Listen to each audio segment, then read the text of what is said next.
Teman-teman sekalian, dalam beberapa waktu terakhir ini kita kembali dihebohkan oleh pernyataan kontroversial dari Rismun Sianipar yang secara terbuka menyebut seolah-olah Pak Jokowi menjadi sasaran sebuah gerakan yang didalangi oleh Pak Yusuf Kala, di mana Rismun secara berani menuding bahwa Pak Yusuf Kala telah menerima uang sebesar 5 miliar rupiah terkait dengan isu tersebut.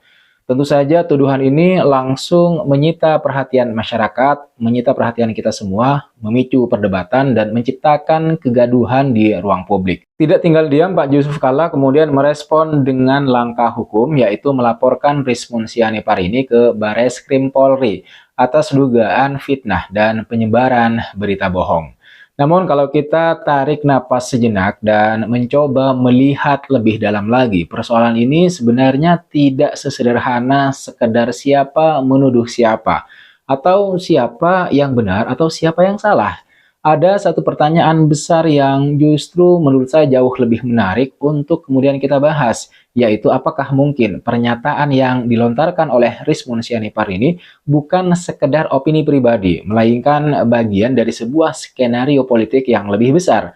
Apakah ini adalah bentuk politik adu domba yang sengaja dimainkan oleh pihak-pihak tertentu untuk kemudian ya memecah kekuatan politik yang selama ini terbangun di sekitar Pak Jokowi? Atau bahkan lebih jauh lagi, apakah ini adalah upaya untuk kemudian menjaga agar isu ijazah palsu Pak Jokowi tetap hidup, tidak pernah benar-benar selesai atau tuntas sehingga bisa digunakan kembali nanti di waktu yang dianggap strategis? Kita harus jujur bahwa dalam dunia politik, isu seperti ini bukanlah hal yang baru.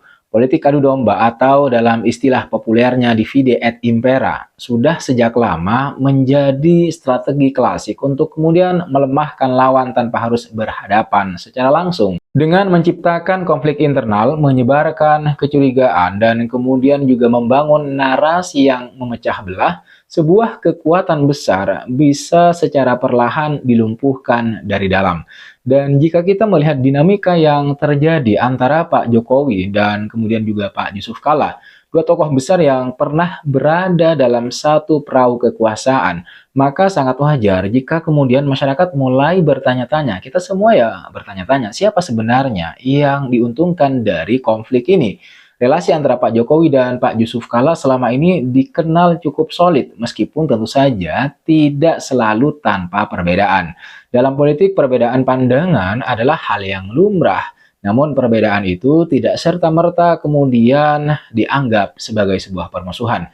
Justru dalam banyak kesempatan, keduanya, baik Pak Jokowi maupun Pak Yusuf Kalla ini terlihat mampu menjaga hubungan yang baik, bahkan setelah tidak lagi berada dalam satu perahu yang sama. Oleh karena itu, ketika muncul tuduhan bahwa Pak Yusuf Kalla ini adalah dalang di balik gerakan yang menyerang Pak Jokowi, kita pun merasa ada yang janggal. Narasi ini terasa seperti dipaksakan begitu, seolah-olah ada upaya untuk menciptakan konflik yang sebelumnya tidak benar-benar ada. Disinilah kemudian muncul berbagai asumsi, di mana salah satunya menurut saya adalah Rismun mungkin bukanlah aktor utama dalam cerita ini, melainkan hanya bagian terkecil dari sebuah permainan yang lebih besar. Dalam dunia politik, seringkali ada istilah pemain lapangan dan pemain di balik layar. Pemain lapangan adalah mereka yang tampil di depan, menyuarakan narasi, membuat pernyataan, dan menjadi wajah dari sebuah isu yang dilontarkan. Sementara itu, pemain di balik layar adalah mereka yang sebenarnya mengatur arah permainan, menentukan strateginya, dan kemudian memiliki kepentingan yang lebih besar. Kalau kita misalnya menggunakan kerangka berpikir seperti ini, maka tidak berlebihan jika muncul spekulasi bahwa Rismun bisa saja hanya berperan sebagai pelaku teknis di lapangan. Ia menyampaikan narasi, memancing reaksi, dan menciptakan kegaduhan. Sementara itu ada pihak lain yang mungkin diuntungkan dari kegaduhan ini.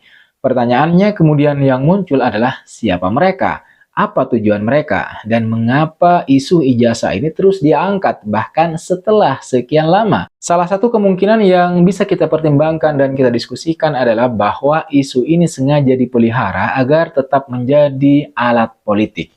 Dalam politik, isu adalah senjata. Semakin sensitif dan kontroversial sebuah isu, maka ya semakin besar pula daya tawarnya. Isu ijazah Pak Jokowi misalnya memiliki semua elemen tersebut, menyangkut kredibilitas, kemudian integritas, dan kepercayaan masyarakat.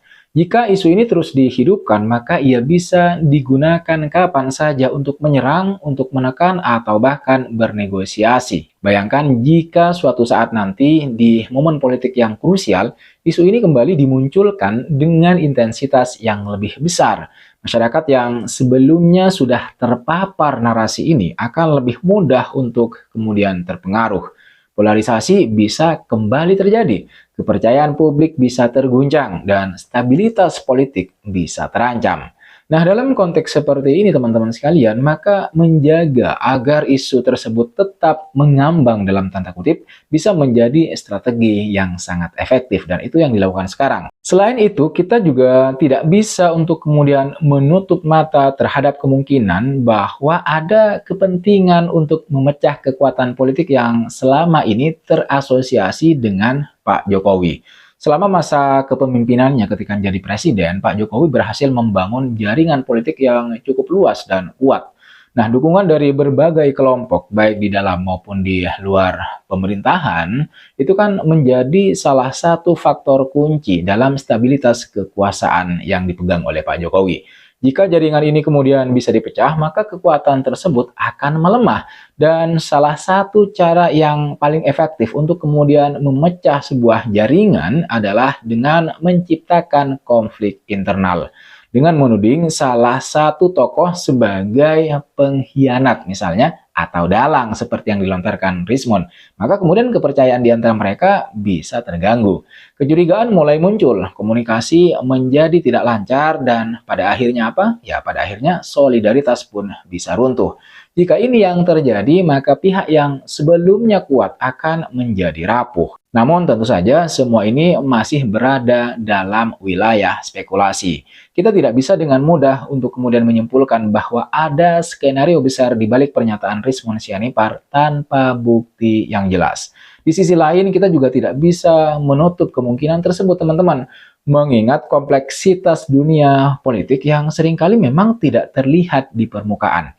Yang jelas, kasus ini menunjukkan betapa pentingnya bagi kita sebagai masyarakat biasa untuk tidak mudah terprovokasi oleh narasi yang belum tentu kebenarannya. Langkah hukum yang diambil oleh Pak Yusuf Kalla dengan melaporkan Rismon Sianipar ke Bareskrim Polri bisa dilihat sebagai upaya untuk mengklarifikasi dan mencari kebenaran secara resmi.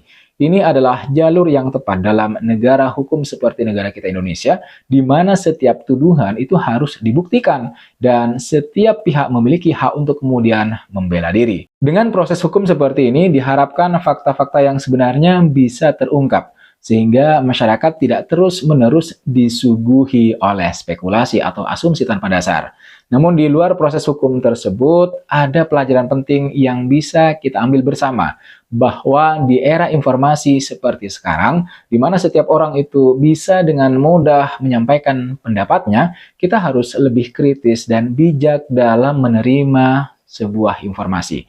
Tidak semua yang terdengar meyakinkan adalah kebenaran. Tidak semua yang viral itu adalah fakta. Dan tidak semua yang terlihat sebagai konflik adalah konflik yang sebenarnya. Bisa jadi apa yang kita lihat hanyalah permukaannya saja dari sebuah permainan yang jauh lebih kompleks, yang jauh lebih dalam, sebuah permainan di mana narasi dibentuk, kemudian persepsi diarahkan, dan opini publik dimanipulasi. Nah, dalam situasi seperti ini, maka peran masyarakat menjadi sangat penting. Kita tidak boleh menjadi penonton yang pasif, yang hanya menerima apa yang disajikan. Kita harus aktif mencari informasi, membandingkan sumbernya, dan menggunakan akal sehat dalam menilai sebuah isu. Sekali lagi pertanyaannya, apakah benar ini politik adu domba? Apakah benar ada elit yang bermain di balik layar? Ataukah ini murni pernyataan pribadi yang kemudian menjadi isu liar karena efek media dan masyarakat? Jawaban dari pertanyaan-pertanyaan yang barusan saya lontarkan mungkin tidak akan pernah benar-benar jelas. Namun satu hal yang pasti, kasus ini adalah pengingat bahwa politik bukan hanya soal apa yang terlihat, tetapi juga tentang apa yang tersembunyi. Dan di tengah semua itu teman-teman sekalian, kita sebagai masyarakat harus tetap waspada. Jangan sampai kemudian kita justru menjadi bagian dari permainan para elit ya, dengan ikut misalnya menyebarkan narasi yang belum tentu benar. Karena pada akhirnya yang paling dirugikan dari politik adu domba seperti ini itu bukanlah para elit, melainkan kita semua sebagai rakyat yang menginginkan stabilitas, menginginkan kebenaran dan keadilan. Saya kira itu yang bisa kita bahas di video kali ini. Jangan lupa untuk like, share, dan subscribe channel Lativisme agar tidak ketinggalan kajian-kajian atau analisis-analisis terbaru lainnya mengenai fenomena politik yang berkembang di negara kita. Terima kasih sudah menonton video ini sampai selesai. Sekali lagi jangan lupa untuk like, comment, dan subscribe. Nyalakan notifnya. I'll see you in the next video.